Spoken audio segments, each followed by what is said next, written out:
If we have to close down our government, we're building that wall.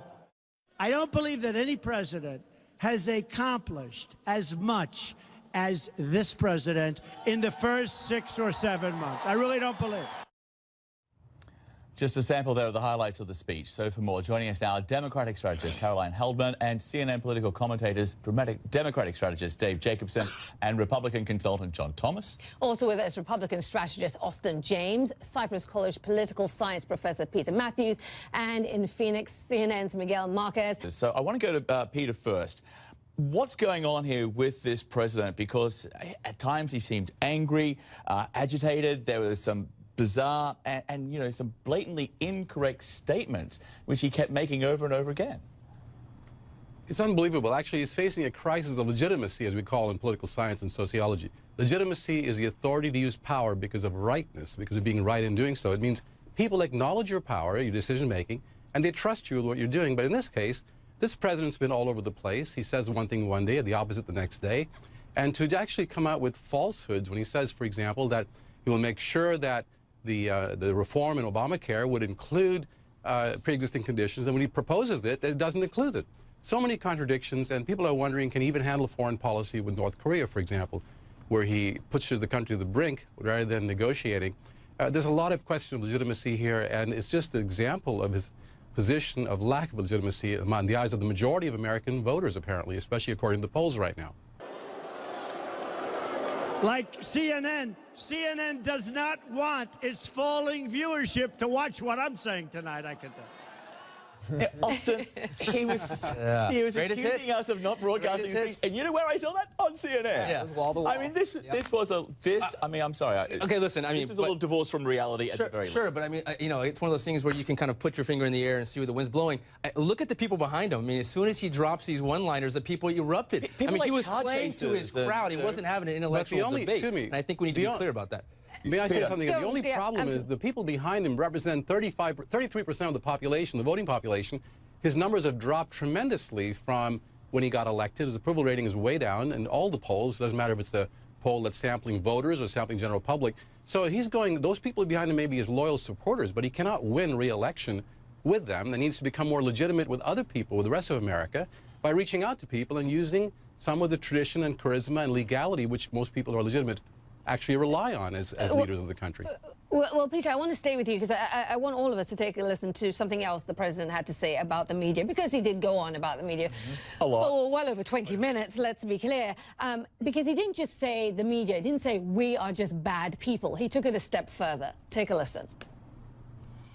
For the most part, honestly, these are really, really dishonest people, and they're bad people. And I really think they don't like our country. I really believe that. Peter, the President of the United States saying the media doesn't like this country. He really does believe that. A free media is one of the pillars of American democracy. I mean, democracy, what's his end game here? It is very dangerous because now he's vilifying the character of a major institution that's important for democracy as a mediating influence. And he's just calling them evil. He could use the word evil and saying they're bad people. You don't negotiate with bad people or with evil. And that is very dangerous. He's vilifying anyone who doesn't agree with him as being anti-American, and that is going back to not just McCarthyism, but perhaps worse even toward fascism or something like in what was going on in Germany before Hitler or when he came to power, as he was coming to power. So something you have to really watch out for. I know you want to respond to that. I just want to get this one response that we had from the former Director of National Intelligence, James Clapper, because a lot of people out there are now questioning this president's fitness for office. Clapper took it one step further. Is he a threat to national security, the president? Well, he certainly could be. Again, having some understanding of the levers that a president can exercise, I worry about, frankly, you know, the access to nuclear codes. If he, in a fit of pique, he decides to do something about Kim Jong-un, there's actually very little to stop him. Caroline, when James Clapper is worried about the president having access to the nuclear code, should we all be worried about the president having the access to the nuclear codes? Yes, and I think many of us are. And I think it's time for the Republicans to step up and put their country before their party. It is time to look at what 40% of Americans want, which is impeachment. It is time to look at the possibility that his fitness might be compromised by mental health issues or cognitive issues. I mean, this is a man who couldn't find his limo coming off a plane. This is a man who didn't know where he was in the middle of a presser with Netanyahu. This is a man, anytime he's not on script, sounds like a rambling person, a rambling press conference. Let me talk about national security for just a minute, please. Yeah. Clapper's statement is very important because think of what he did with Kim Jong-un in the middle of this crisis where he keeps escalating and brinkmanship. For example, when Kim Jong-un said, we're not going to fire those 4 missiles at Guam, the president should have actually said, we're going to take a step also to back down a bit to give a confidence-building measure a chance to survive and work. That's how you negotiate. That's what I'm really concerned about, that Mr. Clapper's statement was absolutely correct, that this president may not know how to negotiate, may not know the history of North Korea-U.S. relations, the fact that we've never signed a peace treaty with them. All of these things have to be brought, and this president does not have the details of history or diplomacy or the judgment sometimes to reciprocate and be able to keep things under control in a crisis. Okay, I want to bring Peter in because, Peter, smart politics doesn't actually mean it's smart policy or it's actually good for the country. That's correct. Public policy has to be public interest. It has to serve the whole country. And Trump is not doing that. He's looking at a very narrow slice of the pie, which he wants to retain just to hopefully win back and keep the Senate and the House in his hands. It has to do with Congress as well. They're the election they're up for in 2018. And if he's only considered himself to be a politician, but not a leader, not a statesperson, not someone who wants to lead this country in the right direction, he will not be successful, and neither will the Congress itself, which is at lowest popularity ratings right now, especially the Republicans in Congress. So this has to be turned around. It's not good policy. Politics that may be good for him to get possibly reelected, which I don't think he will, is not good policy in terms of public interest. And that's what we have to look for. How does the stock market react? How does the global economy react to, if there is, in fact, a government shutdown? Well, they won't react very well at all. But I'd like to make a point about policy, 2 policy points.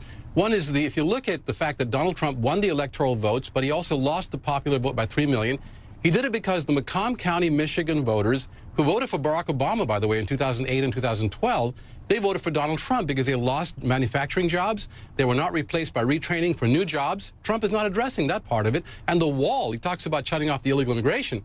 The folks that come from south of the border don't come here for the good food or the good weather that we have, which we do. They come here because they're looking for work. And NAFTA and free trade has been a major problem, and the neglect of working class people. And so I think he needs to put this together. Trump needs to look at the overall picture and stop scapegoating and blaming one portion of the population or this or that and neglecting the real voters. So I think it would be a terrible thing to shut down the government. At the same time, he's got to address some real underlying causes of our problems right now, which he's not doing very well, in my view. Okay. Well, welcome back, everyone. We're live on the West Coast, and our panel is still with us. I want to go straight to Peter Mathews, who is our political science buff. Peter, straight to you. You heard what the president said. No president has accomplished as much as he has. You're the one with all the history facts. Is he telling the truth? Absolutely not. I mean, he can think that or dream it, but if you look at other presidents who have accomplished some real, not a significant piece of legislation was passed or signed by Congress or signed by him in these last 6 months. Mostly executive orders, which were just miniature, minor things to do. And he was not able to get anything through Congress. And we need action right now with the economy. We need action with education, with health care. And he's failed on all those accounts, unfortunately, for him, but also for the United States, for the American people. So I would say he's exaggerating considerably. And Peter, to you, to be fair, apparently that report came out, before Donald Trump, talked about respect, Kim Jong-un's respect for him. But do you believe that in some ways, maybe the bellicose language that we did hear from Donald Trump when it came to North Korea, has it actually worked in this one instance? I say it hasn't worked because North Korea is going full force forward and getting those rocket engines. And it has to go back to what Trump doesn't understand, and that is that what has happened with North Korea is they're concerned about getting regime change like Iraq was, and they want to make sure that that won't happen to them. And I think Donald Trump needs to be able to negotiate with them like the agreed framework under which Bill Clinton actually agreed for 8 or 10 years, kept the negotiations going and agreed to give them fuel and build light water nuclear reactors in exchange for them shutting down heavy water reactors and not building any bombs. And for 10 years it worked that way until that was changed when George Bush came in. And Donald Trump needs to know the history of that and go back to that and agree to maybe do some confidence building. Let's say we won't continue these war games every year. We'll hold back this year, since North Korea agreed not to attack the Guam. We'll hold back on the war games in order to build confidence building measures and negotiate that way. And I think instead, Donald Trump is being more brinkmanship and belligerent, and it's going to cause, it could be a miscalculation, and we know what could happen with miscalculation. World War I was started that way. So I think that he has to really change his ways on that. Joining us here now in Los Angeles, Peter Mathews, political science professor at Cypress College. Peter, good to see you. Good to be here. This visit by Pence, it really was straight out of Politics 101. How to visit a disaster zone. You meet the survivors, you hug them, you pray with them, you don't brag about the crowd size, you know, and then you move on. It's a fine line, though, for Mike Pence, because he's always so cautious not to upstage his boss, Donald Trump. Right. And it's the natural thing to do. Pence is a natural politician, and he felt he had to rush touch the people, and he hugged them, and his wife, Karen, prayed with them. And that's what should be done, really. It should be done naturally, not in a forced way. And you're right, he was worried about maybe he looks better than the president. I did notice that almost every single time he said anything, it was like, and as the president has said, and as Donald Trump has promised. I mean, so he's really mindful of this. Mindful and deferring to the president, which becomes a bit awkward sometimes, doesn't it? Absolutely. Yeah. Especially given the visit on Tuesday by the president. By the president, who was mostly in his limousine. Yeah. He didn't stop and meet the people. He said he didn't want to upstage the reconstruction effort, but you could meet people and see, well, how are you doing? Exactly. These are our fellow human beings, fellow Americans. So. Well, to his credit, the president has promised a donation of $1 million out of his own pocket, from his own money. It's certainly it's no small gesture, but there are questions about Donald Trump following through in the past when he's offered to make a donation and maybe hasn't followed through. But at the also, it's a very small amount compared to the billion it's going to cost. He described it as a small loan at one stage, back in the political campaign. At the same time, though, Donald Trump has proposed a budget which would slash the funding for almost every government agency which is working in Texas right now to help the people impacted by this storm. So $1 million personal donation, that's great. But these people, in many ways, would be helped a lot more if that budget wasn't cut, but possibly increased. That's right. And there's a difference between a commitment on a collective level that society should make by passing a law and saying, here's the money from the taxpayer, because we're all in this together. And the other one is, let's just do it voluntarily and give what we can and only what will work, possibly for some people, a few people. It's a completely wrong way to go about it, in my view. But this is basically a difference sort of in ideological beliefs in many ways. This sort of it is a belief system difference. So from what we've seen over time, which one works better, leaving it up to individuals to show generosity, or basically having the government do it? I mean, it's pretty obvious answer, isn't it? You've got to have the foundation of the government doing it, and then you can also allow people to be generous individually if they want to. But there's nothing that can replace a collective effort of society to care about the public interest. I mean, look at this. When there are disasters, when 1950, the first disaster struck when the federal government was authorized to get involved, it was because individuals cannot do it and afford to do it on their own. And in 1974, when President Nixon expanded the Federal Disaster Relief Act, he put more money into it, got more agencies involved, and then President Carter brought about FEMA to centralize it. So again, it was government action, but also personal involvement and personal donation of time, at least. Okay. Well, at the same time as all this is happening in Texas, the special counsel, Robert Mueller, continues on with the investigation into the alleged ties between the Trump campaign and the Kremlin. And what we're seeing here now is this increasing focus on Paul Manafort, Trump's campaign manager, for a time. And the New York Attorney General now is also involved in this investigation, focusing on Manafort. That is significant for a lot of reasons beyond Paul Manafort, right? Very significant, because at the federal level, any kind of federal offense that the president's prosecuted for or accused of, he could pardon himself or pardon anyone else who's accused of a federal crime. But a state accusation, a state prosecution, does not allow the president to give clemency or pardoning anyone regarding that. So that means that way the prosecutors, the investigators can actually investigate and get people to go and collaborate at this, if it's a state type of investigation, which is what they're doing right now. Because the theory always was that the president pardoned Sheriff Joe Arpaio, almost as a signal to anybody being questioned or pursued by Mueller, I've got your back, don't cooperate. If you get convicted, I'll pardon you. Yeah. So this sort of negates that? It does. The signal was there, but I'm not sure Mr. Trump even understood what he was doing, because this does negate it. If you get the state level involved, and Schneiderman has a history of going after Trump and trying to find out what was done in malfeasance for the president even early on. He has been after Trump for a long time. Is there a downside to that, or an upside of that for the president? He can point to that and say, look who's going after me. This is all politically motivated. He can say that, but will people believe it? The evidence has to be there. And if Schneiderman provides evidence that he needs to investigate this, including Manafort and his follow the money type investigation, you don't forget he's hired a lot of people who have expertise in money laundering and other kinds of things that are financial crimes. Yeah. So this is very important that Comey is, Paul Manafort is going to be investigated for that reason by Schneiderman, but also by Mueller. Okay. Very important. Peter, good to see you. Thanks for the insight. Good to be here again, John. The United States condemns this terror attack, and we will do whatever is necessary to help. Joining me now, political analyst Peter Mathews. And of course, Peter, as with Donald Trump, it's not necessarily the initial response, but there is always a controversy somewhere. A lot of people have noted that the president was very quick to condemn the terrorist attack in Barcelona, yet he is still to call a similar attack, a car attack in Charlottesville, Virginia, an act of domestic terrorism. He said, call it whatever you want. So can you explain why Donald Trump sees these two attacks, which seem very different to most, as being so different to him? A complete double standard on his part. Not only did he condemn decisively the terrorist attack in Spain, he even sent love, as his tweet indicated, to the Spaniards. But when it came to Charlottesville, there wasn't a word about terrorism in any way, and I think he's playing to his base. He wants that extremist base of his, or portion that's extremist, the white nationalists, white supremacists, to stick with him and vote for him and get people galvanized once again in 2020 if he can. He's always catered to his base, and overall his base supports just 33%, 34%.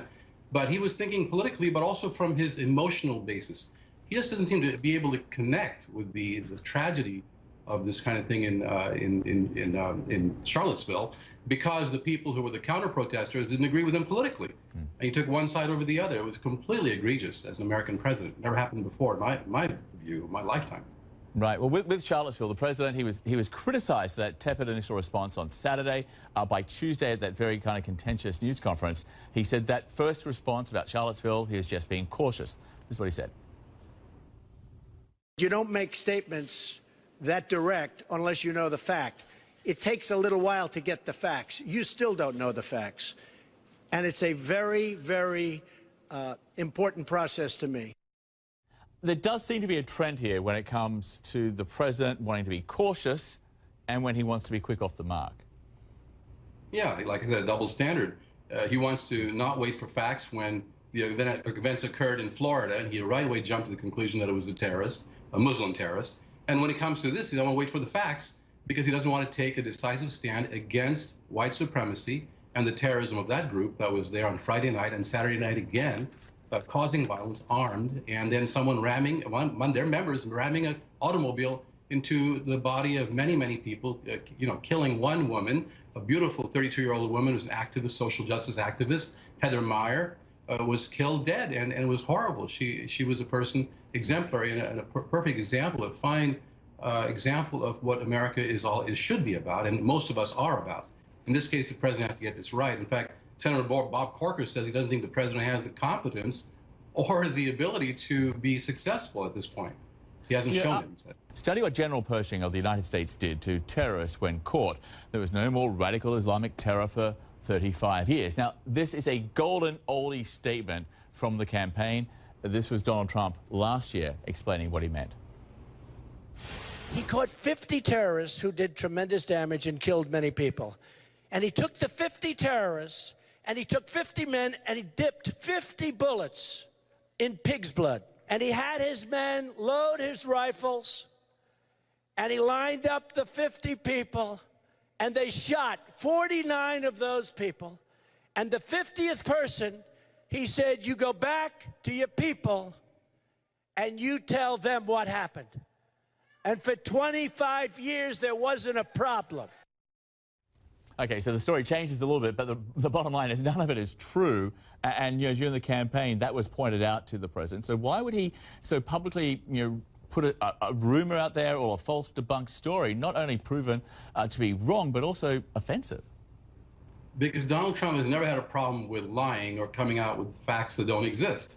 He talks about fake news. He is the fake news in many ways, and he no compunction about that, no worry about that. He just wants to say things that he wants to say to get his base fired up and get people who are, full of his particular ideology out there and supporting him once again. So that's one reason he didn't care about it and brought it back up again. The same comments of the General Pershing, totally inaccurate. And very quickly, there doesn't seem to be any realization from the president of essentially the controversy over his actions over the last couple of days. There's no moderation of his behavior. I guess that was not to be expected. Isn't it amazing? I mean, every time we think that we're at the apex of this crisis of leadership, it gets even worse. And so I'm not surprised one bit as to how he sees this. He's not really connected to reality fully, in my view. And we need the president to be so. As Senator Corker said, we need him to succeed. But he hasn't shown one iota the possibility of being a successful leader who can take this country forward in the right way.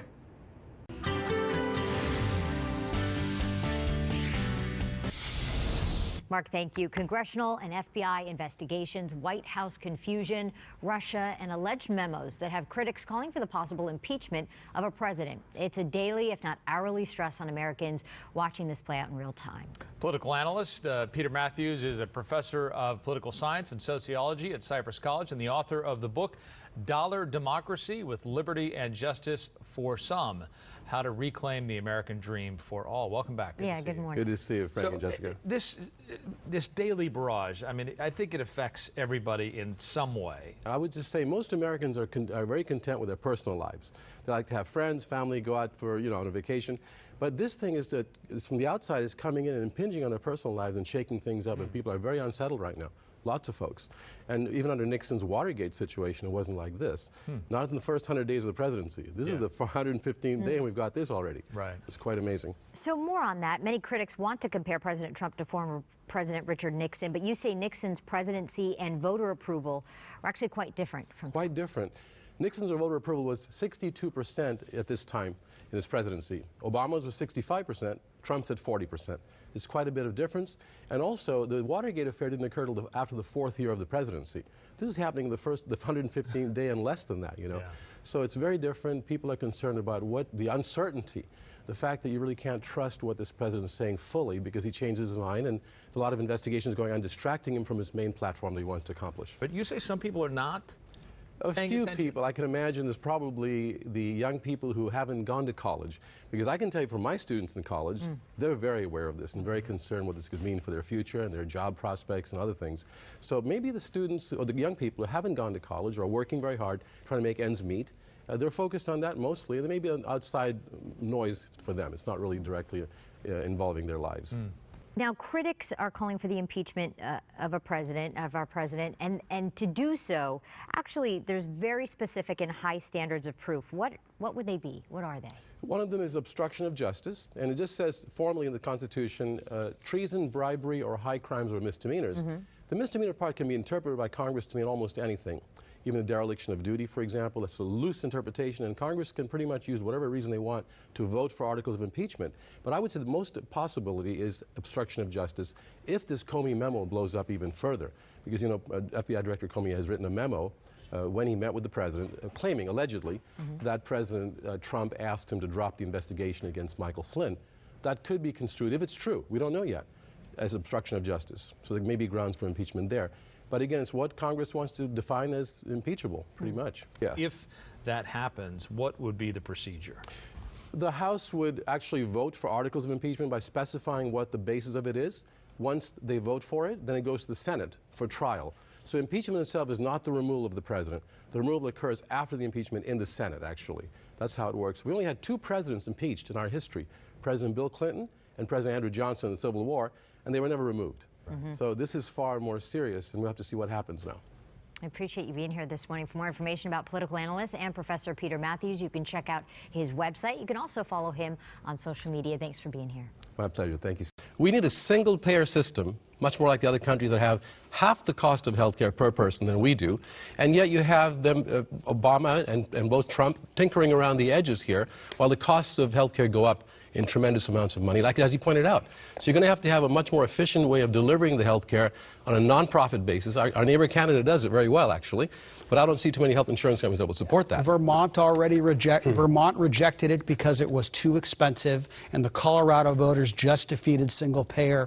Anybody who thinks that the government can deliver better coverage at a lower cost is absolutely nuts. We do it in Medicare for the elderly right here. I would disagree. And that's what we're hearing. Medicare we have here. There's a very small window of time for them to reach agreement on this. Something that was interesting that he mentioned in his speech was something new, and that was voice, the victim of immigration crime engagement, that he's ordered the Department of Homeland Security to create an office to serve American victims, and that office is called Voice, which is what I just mentioned. Peter, does it light another fire? Absolutely, yes.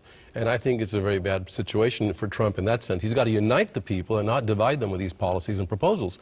The real problem with this immigration is that, once again, undocumented folks don't come here for the weather or for the great food that we have, which we do. They could stay in Mexico and other parts, but they come here for the jobs.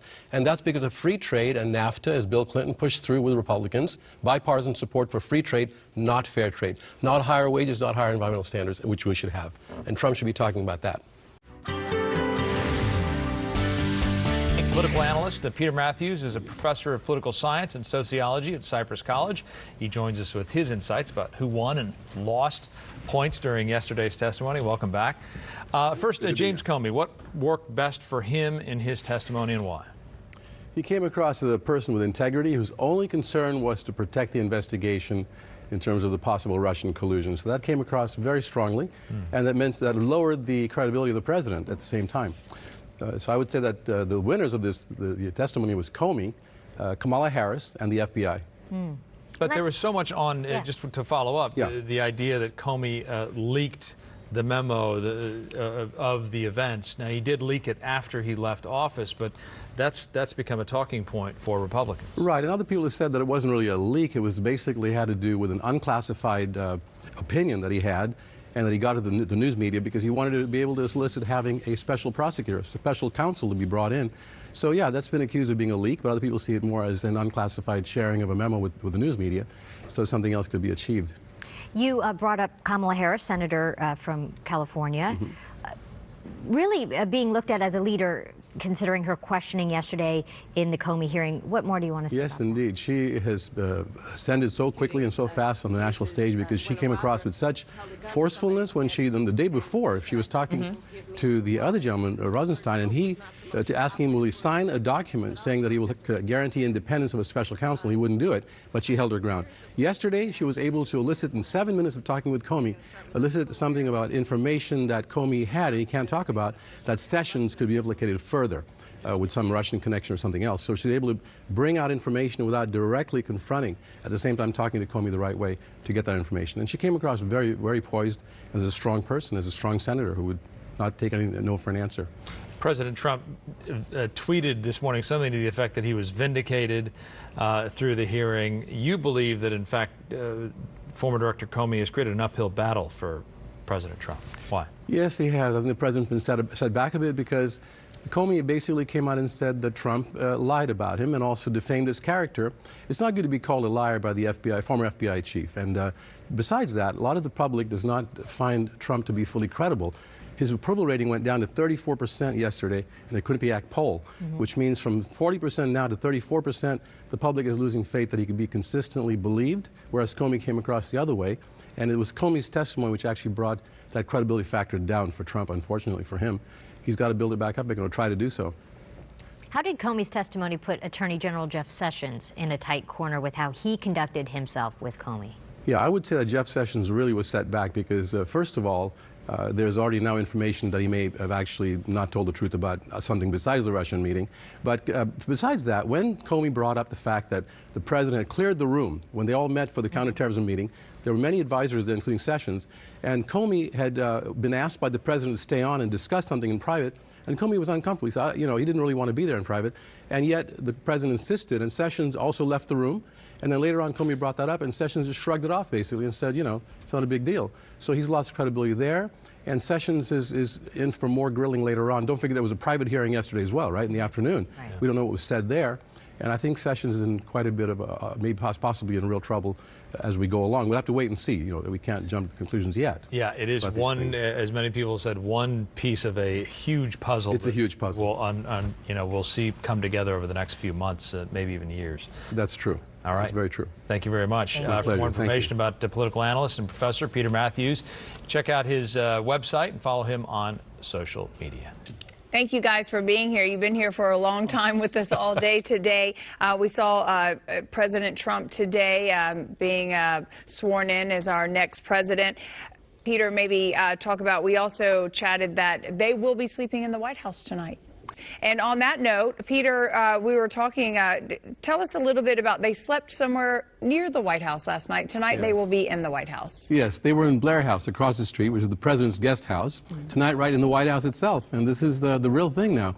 once you're in the White House, the whole world changes for you. Your outlook changes because now you're in charge of the most powerful country in the world. You've got a major economic reform that's needed right now, and he's been campaigning on getting more jobs. And this is going to be a real focus for him. And the first 100 days, by the way, is a honeymoon period. And that's when presidents have goodwill, usually from the other party itself. And this is a little exceptional. It's not quite that way yet. But still, in this case, Trump has to take the first 100 days initiative to get a lot of those things done, like infrastructure spending, job creation, trade. He said we're going to stop our jobs from being exported to other countries, cheap labor countries. Those are key priorities for him. And he better capitalize on this first 100 days of whatever goodwill he has, which is not a whole lot, because don't forget, he's only got a 40% approval rating right now, which is the lowest of modern-day presidents. But I think he'll have his best shot right now to try to accomplish those things. Let's talk more about Trump now. Peter Mathews is a professor of political science at Cypress College. He joins us from Los Angeles. Good to have you with us.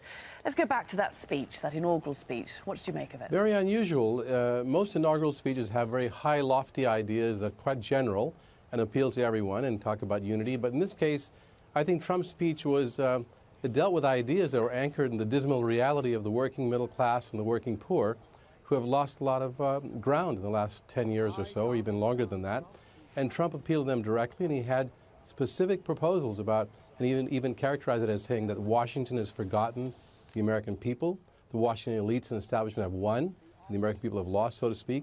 So he actually used a populist, class-oriented, but mostly nationalism. He said, America first. He's going to rebuild the middle class in America. And this is something to be concerned about. I mean, it's certainly understandable why people responded to that. But I think the way to fix some of these problems around the world, or in our own country, is to have the middle class grow around the world. So he wants to also renegotiate NAFTA, for example. And I think the way he should do it is to encourage higher wages in Mexico, higher environmental standards that would match more of the United States standards, and that way there'd be fair trade.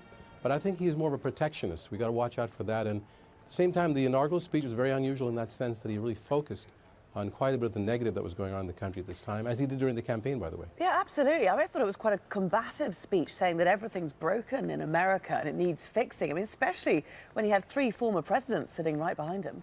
Quite amazing, isn't it? Because those 3 presidents were in office during those years that he's claiming this thing happened. But there really are a lot of people suffering. The question is, he should have focused a bit more on how to bring people together to fix this problem, rather than having it one group against the other. And I think that it's going to be a very interesting next 4 years, especially since he has a Republican Congress, some of whom don't agree with these ideas. That's very his own party, some of them don't agree with it, others do. So you may have to bring on board some of the Democrats. And you know, there's a slight amount of Bernie Sanders message in this kind of speech, that the middle class has lost out, the gap between rich and poor has grown considerably, and to fix the economy, to fix the middle class, to bring it back, you have to fix give more money in the people's hands who are working, so they can go out and buy the products and have a better life in the middle class lifestyle. I mean, with all these big promises to fix people's lives, I mean, he's based his whole campaign on that. He won the presidency based on those promises. Can he actually deliver? Well, that only depends on if he's able to get Congress to work with him. And for that, you have to have a certain type of approach, and that is a consensus approach, a compromise approach, willing to work with other people and not think you can do it on your own, because the president cannot do it on his own. Even Donald Trump can't do it on his own. He has to bring aboard a lot of the other members of Congress of both parties, and to get the American people activated for a positive agenda in this sense. At the same time, not alienating some of the folks who were in power earlier. They have to be brought along as well if possible, but he's going to rely mostly on the working people, and he's got to bring the 2 parties together for this kind of change. I don't think he can do it on his own, absolutely not. Peter Mathews, great to speak to you. Thanks for joining us there from Los Angeles. Well, Peter Mathews is a professor of political science at Cypress College in California and author of Dollar Democracy. Morning to you, Peter. Good morning. How are you doing, Claire? Very well. Now, listen, let's talk about Theresa May going over as early as next month to visit. He will then be President Trump, won't he, of course? How important is that relationship to him, do you think? How close is the relationship, did you say? Yeah, how important is it to him, his relationship with the UK? It's extremely important. I mean, Britain has always been considered a very special relationship with the United States, starting with way back in our culture and our history, but also World War II. After World War II, in the security alliances, Britain was a leader with the U.S., with NATO, and not to mention the Lend-Lease Act during the war. A lot of things are very special between Britain and the United States. So Mr. Trump would like to keep the special relationship, even though Mrs. May had criticized him early on during the election for wanting to ban Muslims outright from the country and the statements that he made about women. She has come aboard now and said, this man is president now, I want to work with him. And we get along well. She actually flattered him, and she gets along well with him. Yeah, so that should be a very good thing. Is he on the front foot rather than her? I mean, you say, you know, that there has been a special relationship, but that's ancient history, isn't it? When you're talking about Donald Trump, he's already criticised NATO. He's criticised a lot of the agencies that the US has been involved in and paid money into over the years to say, well, all bets are off now. This is a whole new era we're moving into. So does he hold the whip hand in this meeting? He does, actually, and that's a concern because we don't know which way he might go at any given moment. And we're hoping many of his advisors, or some of them, would be stable enough and experienced enough to rein him in and keep him in line in terms of what he needs to do to be a serious world leader, and not to just, you know, make statements like he did about China recently, about meeting with, you know, having taken a phone call from the Taiwanese president, which caused a ruckus. So those kinds of things have to be really looked at carefully. Can he actually be the leader that the United States has been? Or will he just go off and do things that are so unpredictable that we don't know what that'll do for the British-American relationship, or for that matter, the EU relationship with Britain, or the Russian relationship with the United States? It's a lot of things at stake here. And up now, a really fantastic guest host who's frequently on KPFK these days, Peter Mathews with special programming.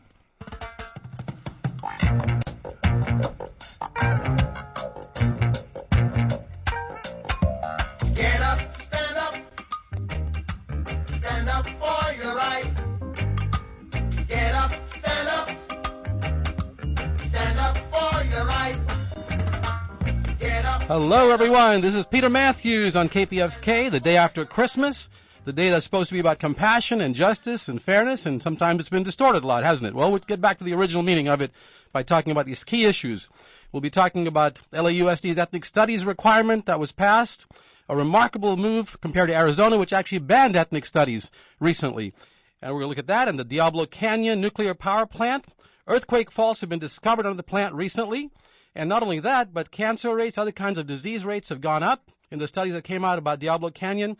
And we're going to interview Harvey Wasserman, author of Solartopia, Our Green-Powered Earth, and a leader in the movement to shut down Diablo Canyon. We'll also be dealing with money in politics issue and its influence of money on the 2015 federal budget, the giveaways to Wall Street and the super rich, the waste and fraud in military spending. And we're going to look at that and look at how the military and the Pentagon have been misappropriating our funds, not even keeping track of it, so that soldiers' paychecks have been shortchanged. Boondoggle weapon systems like the F-35 Joint Strike Fighter have had our money wasted on it. Unjust and unnecessary wars like the wars in Iraq and even today in Afghanistan. And cuts to education and social programs because of a bloated military budget. We'll look at all of that. And not only that, we're going to come on and talk about the increasing income and wealth gap between the rich and poor in America and the world, and the disappearing middle class. And last but not least, we're going to look at social mobility in the United States having dropped behind that of the social democracies in Europe. In other words, for an American to be able to go from the working class or the working poor or middle class to the upper middle class and the upper class, that chance has been reduced now compared to in countries like Britain and Sweden and Denmark, where it's actually gone up. The chance of higher social mobility is higher there than here, and it goes right to what we're doing wrong in politics and economics and money in politics in America. But we will look at every one of these problems, ladies and gentlemen, and find solutions. We're not going to just be negative about things, but have to show how we can fix things in a positive way for this great country of ours. And last but not least, it's very important that we're going to have the lines open at 4:30 for the public to come in and tell us what you think about these issues and give us some of your solutions and ideas, because it's a two-way street, not just one way. And I would like to actually start with the more detailed assessment of the ethnic studies requirement. The Los Angeles Unified School District just passed a ruling recently that ethnic studies classes will be required as a graduation requirement for high schoolers in Los Angeles. And I think that's an excellent recommendation because, actually it's a requirement, because once we study the history and the economics of people of all ethnic groups in America that help make up this country, from Native Americans to African Americans to Latinos, and other groups, Asian Americans, then all of us can appreciate each other much better, not just tolerate, but actually appreciate the cultures and the backgrounds, and then we will be able to come together on political and economic justice and social justice. Issues like lack of educational opportunity and tuition skyrocketing right now while students can't afford to graduate and to even go to school in many cases, and they're taking longer to graduate. Those issues will help. This will bring us together to solve those issues. Peter Mathews, is this going to be it? A protectionist zeitgeist, a recoiling of American power? I don't think so entirely. There'll be a movement in that direction, but we can't do that entirely. And the United States is the one number, it's a global power, the superpower still, extension all over the world with military bases, with diplomacy. So I don't think Trump will be able to come up with an isolationist policy, but there'll be more balancing of focus on domestic policy and having other countries take their share of the burden in foreign affairs. At the same time, we'll still be engaged with the world. I think Trump is talking about more like fair trade, not free trade, but fair trade, where the terms of trade are more even. So he wants to renegotiate some of those trade agreements, like NAFTA, for example, and he's against TPP entirely. So it wasn't against trade or international involvement. It's a more balanced, nuanced way of doing it. Now, it'll be interesting to see what Bernie Sanders' influence will be there as well, because Bernie Sanders had a tremendous groundswell of support against our job exports and outsourcing of our jobs, the gap between rich and poor. And, you know, Trump is a right-wing populist, unlike Bernie Sanders, who's more of a progressive left-wing populist. But some of those ideas do come together in a sense. I just hope that Trump stays on message about uniting the country and not speaking about ethnic differences in a negative way or immigration bashing. I think if you could unite the country and bring people together now in a new way of saying, this is a new era. Right? Well, staying on the subject, joining me now is Peter Mathews. He's a professor of political science at Cyprus College and joins me from Los Angeles. Good to have you on the programme. Pollsters have been seriously battered and wrong globally in the past 12 months. We saw the Canadian general election completely go in a different direction. Many pollsters in the United Kingdom thought that the British people would not vote to leave the European Union. So how seriously can we take the role of pollsters and the way that they are perhaps guessing who might win the general election in the United States? Take it somewhat with a grain of salt, although we have to give pollsters some credit. But here's the reason pollsters have been off so far recently, is there are many, this is a winds of change time, and many people are upset at the status quo, and they're not normally regular voters. In the case of Brexit, many people voted for the first time, and they voted for Brexit when it wasn't predicted that they would do so. The same thing in the United States. Many voters that Trump is bringing in are new voters who don't get factored in the polls. So there could be a hidden vote there for who are dissatisfied voters, angry voters who've lost their jobs, who see no hope right now in the country. And yet, Hillary Clinton has a tremendous chance to win because of the fact that she has a big machine with her. The ground game with the Democrats is superb. They have lots more money than Trump to pay people to go to the polls, to go door to door, to get people to the polls. They can have paid volunteers to do that. Part of the Democratic machinery. They have President Obama, President Clinton. They have Elizabeth Warren and Bernie Sanders campaigning for her all over the country. And Donald Trump is basically himself and his vice presidential running mate and a few other people and lots of volunteers. So it's very unpredictable what would happen if Trump turns out voters that don't normally vote. And a lot of them are actually Democrats who've lost jobs to outsourcing. So Hillary has to hold on to those people and look at the swing states. The swing states polling numbers have narrowed recently. In Florida, Hillary is winning by about 2%. In Pennsylvania, a very, very important state for Hillary, she's winning by 3%, but she was up by 12% just a couple of weeks ago. In Michigan, it's down to a 4% margin of victory for Hillary, actually more than 3% right now, after an 8% lead for a long time. Peter, sorry to interrupt. Let me just come in there, Peter, because there's lots of things that you've hit on. Yes. And the thing is that, you talk about these polls and, up and down as they have been across the states. Much is being made of early voting and people that have voted very early, but also much is being made of those that are yet undecided and will go to the polls on November the 8th. How important are that group of people and how large are they according to pollsters? The group that who's not decided yet is between 5 and 8%. And that is significant because it only takes a few of them in one state or two states, such as Pennsylvania or Florida, to switch sides, and then the other side wins the electoral votes, which are huge numbers in those two large states. So that number of undecided voters is very late in the game now, and they still haven't decided yet. But they will go in there and vote, and some of them may be voters who secretly favor one candidate, but don't say that to the pollsters. That's where the unpredictability comes. They're a very important group, actually. And both sides are trying to win them over by going all over the place right now in those states. Indeed, and very few days left. They say a week is a long time in politics. I think 4 days certainly will. For the moment, Peter Mathews, thank you. Yeah, and the Republicans and indeed the President-elect Donald Trump have all said that they would like to keep some aspects of Obamacare. Which aspects do you think they should keep and why? Well, I personally think they should keep all of them and then expand on them and make the United States have a comprehensive universal system like all the other countries that are civilized in the world. In Britain, for example, you have the NHS, you have single-payer health care in Canada, Medicare for all. We need to have something like that over here, and I think that if they do keep some of those portions of it, they must at least keep the part that says that no insurance company can kick you off the plan just because you have a pre-existing condition, and also that young people who are under the age of 26 can remain on their parents' insurance until they're 26 years old. These are all very incremental steps that Obama took. And in my book, Dollar Democracy, I say in the chapter on healthcare, I call Obamacare a small step in the right direction. It should have been expanded to a public option or a single-payer type of non-profit medical insurance system as in Canada, Medicare for all, as we have here for the elderly. That would be the way to go, in my opinion. But seeing Republicans, the majority, and Donald Trump coming in as a Republican president, it's going to be very tough for anyone to get anything done in that direction. So more than likely, we'll start to see some cuts in Obamacare and some real revisions to it. Not entirely, though. Well, you mentioned the NHS here in the UK. I mean, we're very used to the idea of universal healthcare here. It seems like a no-brainer to us. Why has Obamacare been so controversial in the US? Because mainly of the lobbyists, the various wealthy lobbying groups that donate money to campaigns to members of Congress to get elected with their money. And then they owe these lobbyists something. The health insurance industry lobbyists, so it used to be the American Medical Association at one time used to be against it, the universal health care. There were lobbyists from the pharmaceutical companies, the drug companies, all these very special interest groups that were able to keep away a concept of universal health care and to vilify it as being socialized medicine. Well, frankly, most of our allies have socialized medicine or some forms of it, as Canada does, and it works very well. Those countries like Britain and Canada have longer life expectancy than the United States people itself. We have shorter life expectancy. We have larger rates of infant mortality here in this country than the other countries, and we have other kinds of problems that the outcomes of which are a result of not having universal health care. Even with Obamacare today being implemented, about 20 million Americans are left uncovered. And if the Republicans repeal the entire Obamacare, 20 million Americans who actually receive coverage will lose their coverage as well. So a total of 15 million Americans that should actually be covered fully are only partially covered now, and about 30 more million would lose their coverage entirely.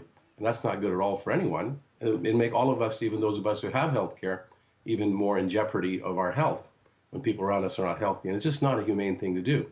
So that's why I would urge President Donald Trump to go in the other direction and say, look, let's expand it, make it efficient, single-payer, non-profit health insurance, as in Canada, as we have for the elderly here, lower overhead costs, no deductibles, no co-payments, and people will go see the doctor more regularly and get preventive care and live longer, and that would be the way to go for America. Yeah, indeed. We'll have to wait and see exactly how long it takes and exactly what happens. For now, though, Peter Mathews, great to talk to you. Thank you for joining us here on Sky News.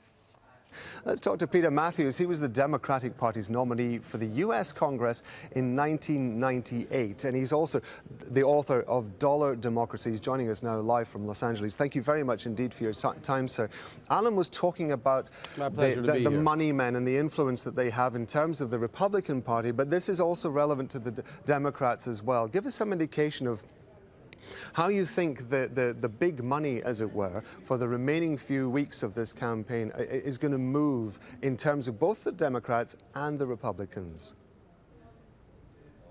Yes, very interesting. There's a big difference in the two sides because on the Republican side, the candidates have to raise private money, big money, from corporate PACs and also from super PACs and donors. But on the Democratic side, Bernie Sanders, the candidate who's challenging Hillary still, has a tremendous base of donors of over 7 million donations, and he's raised hundreds of thousands of dollars already, at least over $100,000, and he still keeps getting the money coming in, so he can actually last a lot longer than Ted Cruz could, because Ted Cruz had a very devastating loss today, over double digits, and he is dropped out, as you know. So I think it's different on the Democratic side because Bernie Sanders is vowed to go all the way through the conventions, all the way into the convention, and even take it to a floor fight because his ideals are important for him and his followers. And Hillary has to bring those Bernie followers over if she can. Many of them are very skeptical because they believe in no money in politics. They want private, small money, small donors like themselves, not the big corporate donors that Hillary has taken. This has to be worked out in some way or the other. But it is a different scene on the Democratic side than the Republican side. Yeah, but Peter, I wanted to ask, I mean, Sanders has made a significant impact on this campaign. not least because he was competing against Clinton, but also in many ways he seems to have been setting the agenda for many of the discussions that were going on during the campaign, and also the fact that he, if I understand correctly, he at one point in March raised $44 million on his own. I think Clinton at the time only raised 21.9. I'm sure you're more across the figures than I am. Yes. Give me an indication. Those figures are correct. Well, give me an indication where you think Sanders is going to, what role Sanders is going to play in the event that Clinton does make the presidency. Well, let's first backtrack a bit. Clinton has to still win 2,383 delegates, including her pledged delegates and superdelegates, because by the pledged delegates alone, she's going to fall short of the 2,383. And Sanders, so will Sanders. So it looks like the key players are going to be the superdelegates, and Sanders is going to make a very big pitch to the superdelegates saying, I'm the stronger candidate. The polls are showing me ahead of Trump, far ahead of Trump, whereas Hillary is much closer. And I saw one poll where Hillary is actually tied with Trump right now. So Sanders is going to try his best to say, we brought new people in. We can activate excitement among the Democrats and the independents. I can even win Republican votes, Sanders will say, as he has in Vermont before. And he'll portray himself as a stronger candidate that can take on Trump and defeat him. And he'll say that Hillary has too many weaknesses. Of course, that's to be expected that he's going to say that. The question is, will the delegates buy it? Well, joining me now for more on the bill is Peter Mathews. He's a professor of political science at Cypress College in Los Angeles. Professor, thank you very much for joining us. Now, explain to us, what does this bill actually mean? Because the 9/11 Commission report back in 2004 found no evidence that the Saudi government as an institution or senior officials individually funded the organization. That's correct. It's called the Justice Against Sponsors of Terrorism Act, or JASTA. It was passed unanimously by the U.S. Senate. And what the bill means is, if it does become law, is that American citizens can sue foreign governments that sponsor terrorism on their soil, on our soil. So it's a very serious bill because President Obama has threatened to veto the bill. He says it will complicate international law, because if that can happen, then it could happen in the opposite direction as well, that the U.S. government could get sued by foreign nationals who are victims of, say, what you call collateral damage in a drone strike, for example, where their families, innocent families, get killed by a military action of the U.S. So Obama is very loath to have this pass, and yet the Senate's unanimous vote indicates that when the House gets it, it'll probably pass by a large number of votes, in which case the president's veto will not be sustained. It'll actually be overridden, and it'll become law anyways. It's a very tricky situation right now, very precarious one between U.S. and Saudi relationships. Let's talk about those relations. We're talking about up to $750 billion in assets that could be potentially sold.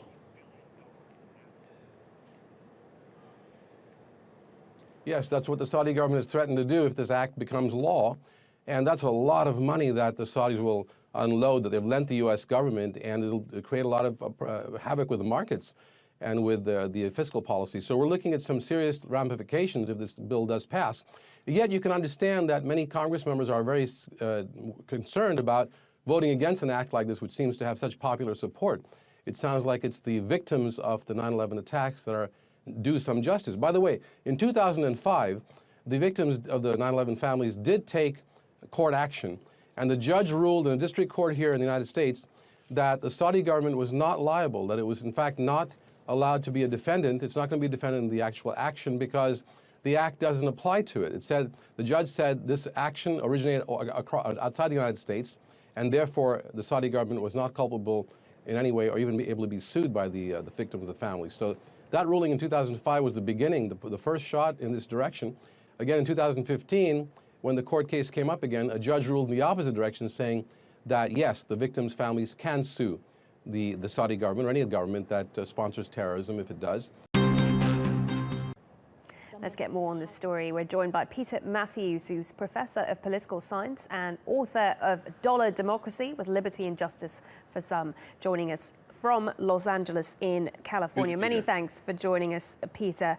I believe some of these electoral college voters have even received death threats. I mean, what are the chances that these electors will vote their own way and go against the mandate of the people in their state?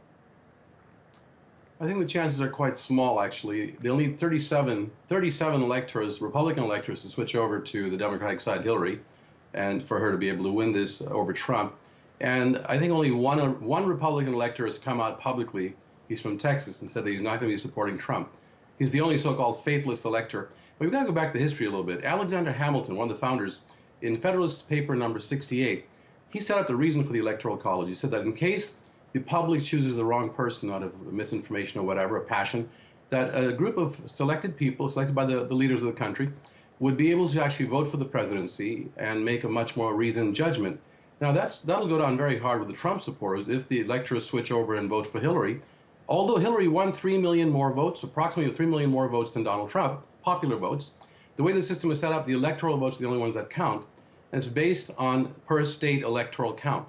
So the smaller states, the rural states, actually have the numerical advantage because each state has 2 senators, for which there are 2 electors, in addition to House electors, and it doesn't matter what population the state has. So the states that are smaller in number have more numbers of electors in the Electoral College than their population would warrant. So it does have a small bias toward the rural states and smaller states where Donald Trump did very well, actually.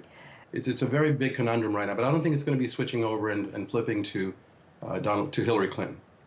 That's my educated guess. You never know what could happen. Okay, but looking ahead, I mean, given we've seen this sort of discrepancy happen, do you think that we could see the entire system change? Because there have been calls for it to be scrapped. Oh, absolutely. In fact, it's happened twice. When Al Gore was not elected, although he got more popular votes, and again this time, within less than 20 years, it's happened twice. And there have been many calls to just abolish the Electoral College, and I believe that would be a good move, and I think that we may see some movement here. We'll take a constitutional amendment, which means that 2/3 of the House and the Senate have to vote for the amendment to propose it, and 3/4 of the states have to ratify it. That's the main way of doing it. So that's also a tough call, but a lot of popular pressure now. The majority of Americans actually want to abolish the Electoral College. About a little over 50% say they should abolish it and let the people decide. So it'll be very interesting to see what happens. This is probably the only one election which brought this whole issue of the Electoral College to the forefront, like no other election before.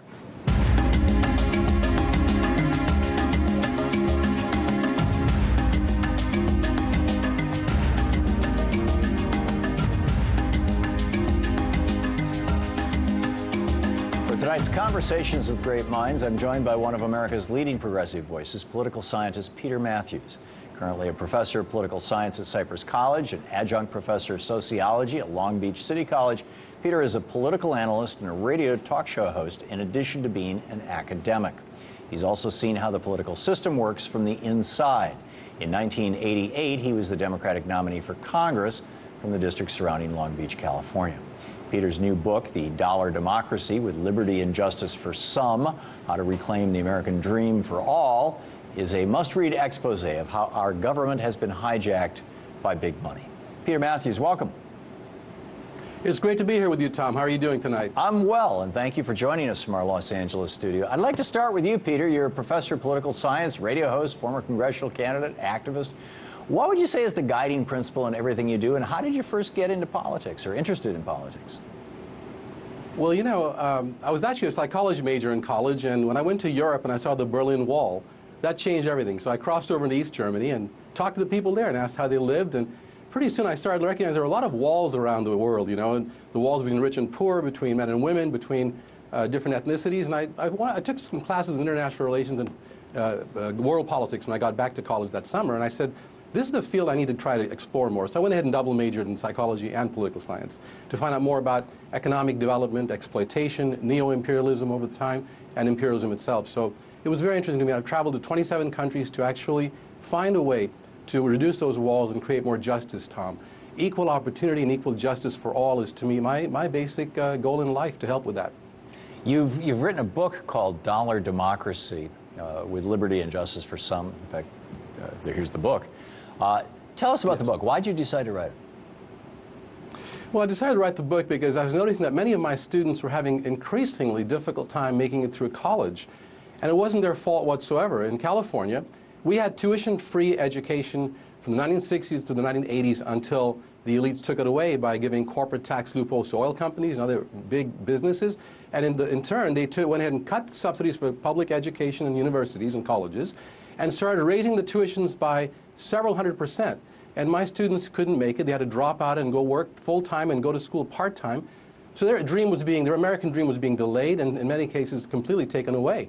And I thought this was totally unjust, not just in education, but in every single area of our lives, policy areas, in healthcare, in the environment, in our food supply, in the Wall Street crash, in every one of those areas, you see the hand of dollar democracy, Tom, where $6.2 billion was raised and spent in 2012 alone on federal candidates. This year it'll even be more. And this started before super PACs. It started before Citizens United, when the biggest corporations bought both parties, including much of the Democratic Party, not all of it. We've got exceptions like Senator Bernie Sanders and Elizabeth Warren and other grassroots people like Senator Wellstone who refused corporate money and won the right way. But the majority of Democrats and almost all the Republicans have been bought at the federal and state level, and our middle class is suffering, and so is our country, and we cannot survive without a middle class. You know, Aristotle said that, Jefferson said it, we all know it. Yeah. So that's what happened. I wrote the book for that reason. Is that what you mean when you say dollar democracy, basically democracy that's been bought and paid for? It's been bought and paid for through the areas of election financing as well as lobbying. Don't forget the lobbying part. In many cases, lobbying consumes even more money where these corporations take legislators on vacation, working vacations to Hawaii, for example. That was done with our California state legislators by the energy and pharmaceutical and oil companies for vacation in Maui to discuss issues such as oil taxes or the lack thereof. So these lobbyists have bought and paid in election campaigning as well as lobbying our Congress and our elected leaders from city council on up. And I believe the way to turn it around is to go through several things: public financing of elections, as they have in Maine and Arizona.